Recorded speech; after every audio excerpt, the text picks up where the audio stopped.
I stare at my reflection in my phone's dark screen, sitting alone at a table in Golden Palace Chinese restaurant. My hands won't stop shaking. It's been 8 months since my last date, and honestly, I'm terrified. Johnny and I matched on Small Talk, one of those lesser-known dating apps with barely 1,000,000 downloads.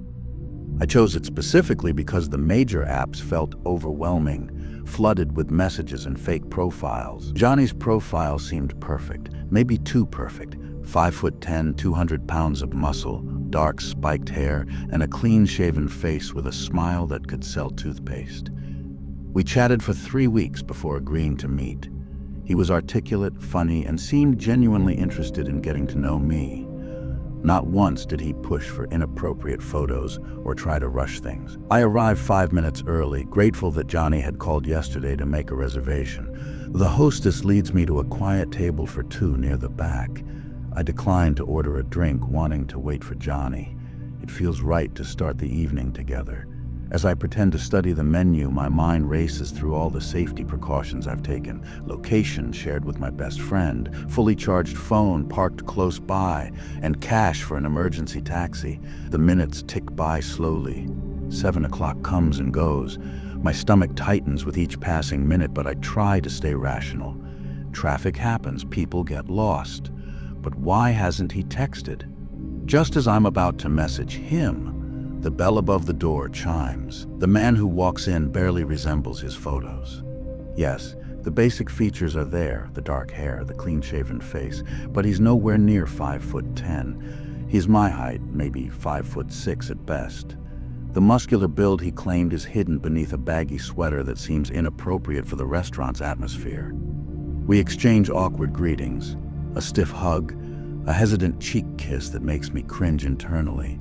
As we sit down, I notice his leg bouncing frantically under the table. At first I attribute it to first date nerves, but there's something else in his demeanor that sets off alarm bells in my mind. His eyes dart around the restaurant constantly, never meeting mine for more than a split second. The restaurant fills up around us, the cheerful buzz of conversation making our silence even more apparent. Each attempt at small talk feels forced, his answers clipped and distracted. When he does speak, his voice trembles slightly.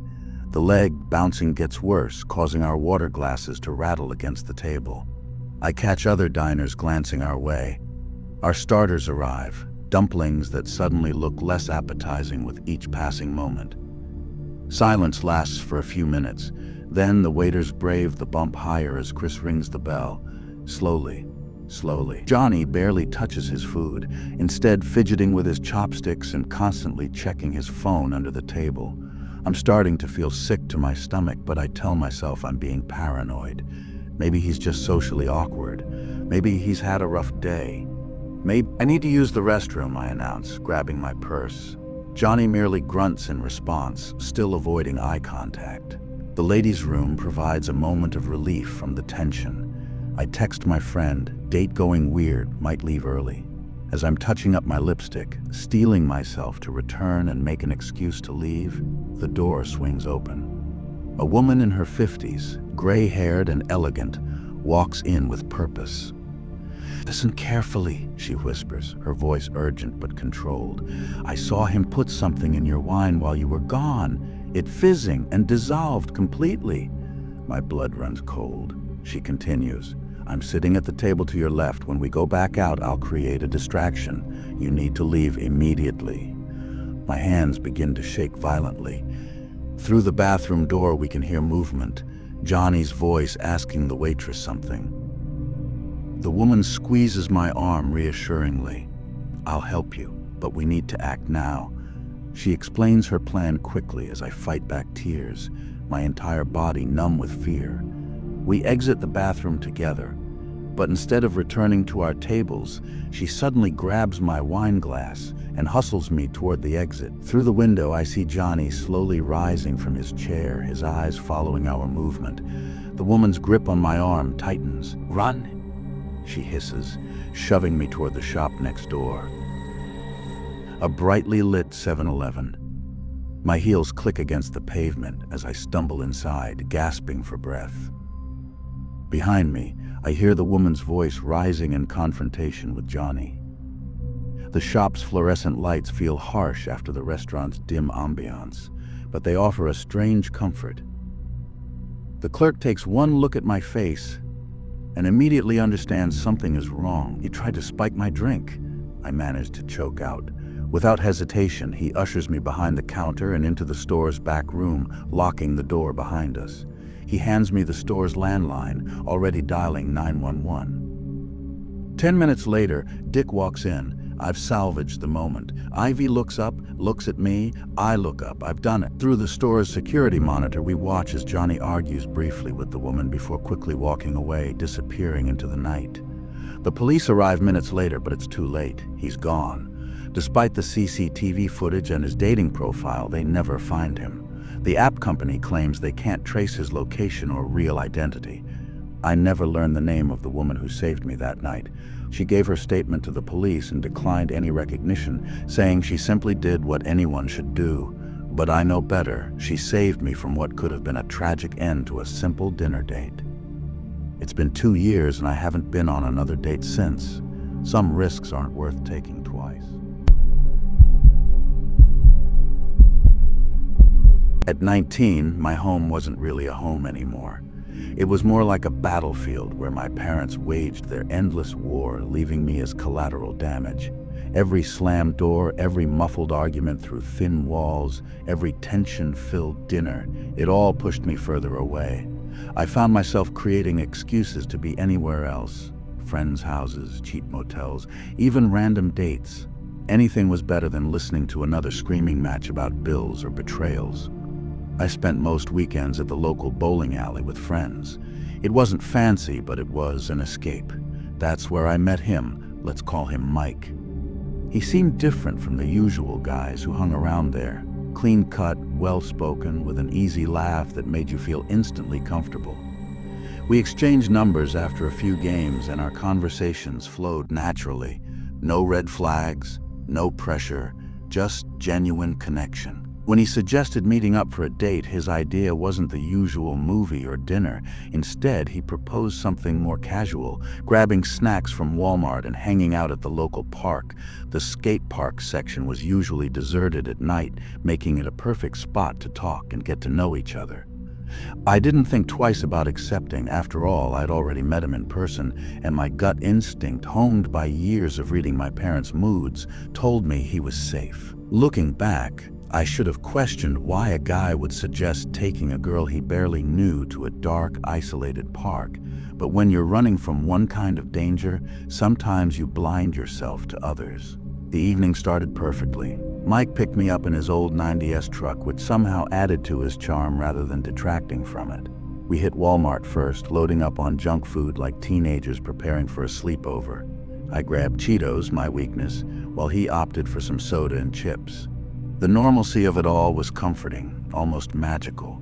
The park was exactly as we expected, completely deserted. The skate bowl, a concrete depression meant for BMX bikes and skateboards, became our makeshift hangout spot.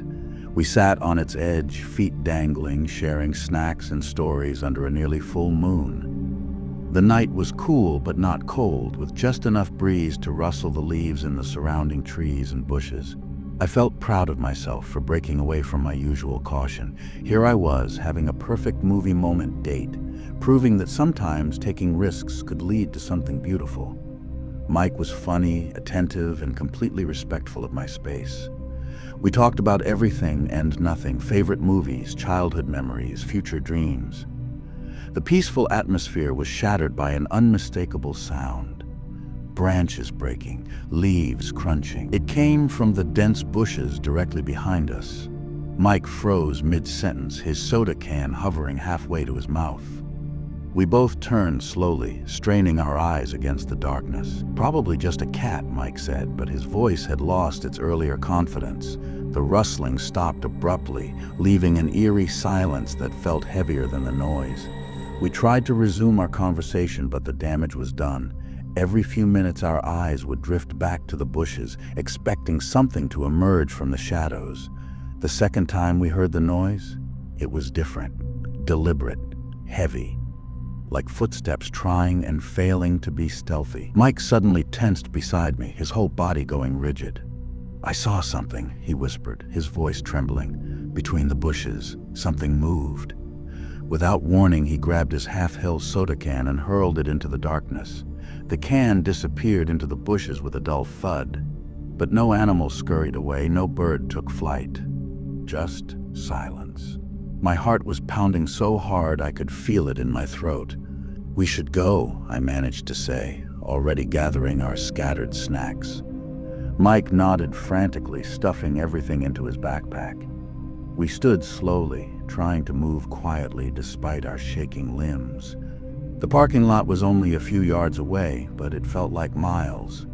As we reached the truck, movement caught my eye. There, illuminated by the moon's pale light, stood a figure that turned my blood to ice. A clown, its costume dirty and torn, holding what appeared to be a blood-stained machete. Mike's scream shattered the night, a high-pitched shriek that would have been comical in any other situation. His hands fumbled with the truck keys, dropping them twice as he tried to unlock the old-fashioned manual locks. I crouched behind the truck, my legs threatening to give out, periodically peeking around to keep an eye on the clown. The figure just stood there, completely still, the machete gleaming in the moonlight. There was something unnatural about its stillness, something that spoke of a patience born from hunting. I wanted to run, but where? The closest houses were too far, and the clown stood between us and the main road. Finally, Mike got the door open. Instead of jumping in, he reached across to the glove compartment and pulled out a handgun. The sight of it should have terrified me more, but in that moment, it represented hope. He fired several shots into the darkness, not aiming to hit, but to warn. The clown disappeared back into the bushes with an inhuman agility that haunts my nightmares to this day. We sped away, running stop signs and breaking every traffic law imaginable. Neither of us spoke for 20 minutes. When we finally felt safe enough to slow down, Mike confessed he'd started carrying the gun after a friend was mugged in that same park. We never reported the incident, who would believe us? But to this day, I can't see a clown without remembering that blood-stained machete glinting in the moonlight. I never imagined my first date could end with a near-death experience in a movie theater. The evening started innocently enough. We'd chosen Transformers because neither of us could agree on anything else.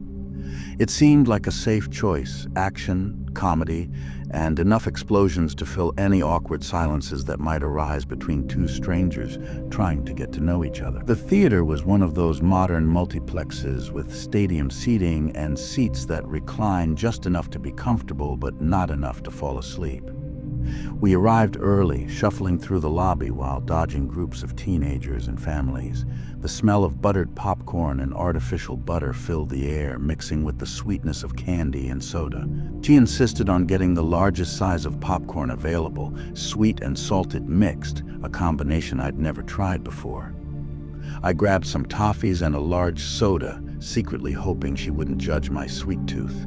We ended up sitting 3 rows from the front because most of the better seats were already taken. I'd forgotten my glasses at home, so I was already squinting at the massive screen looming above us.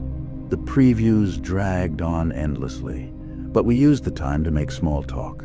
She had a lovely laugh, genuine and uninhibited. Every time she reached for popcorn, her arm would brush against mine, sending little sparks of electricity through my body. Everything felt perfect, like a scene from a romantic comedy. It happened during one of the movie's biggest action sequences. The screen was filled with explosions and metallic bodies transforming in impossible ways.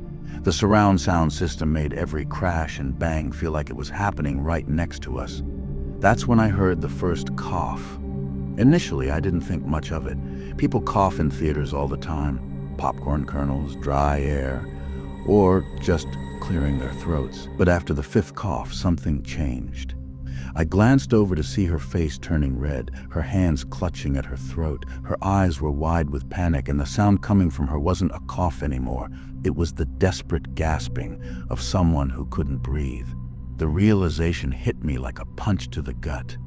She was choking, really choking. Not the kind where you cough a few times and everything's fine, but the terrifying kind where something is completely blocked. The movie continued to blast its soundtrack around us, but all I could hear was her struggling to draw breath. Time seemed to slow down as my mind raced through everything I knew about choking. How could something as soft as popcorn cause this? But I realized she must have swallowed several pieces whole, creating a mass that was now lodged in her airway. I stood up, nearly knocking over our drinks in the process. My hands were shaking as I tried to remember the Heimlich maneuver from videos I'd seen online. Was it arms above or below? How hard should I squeeze?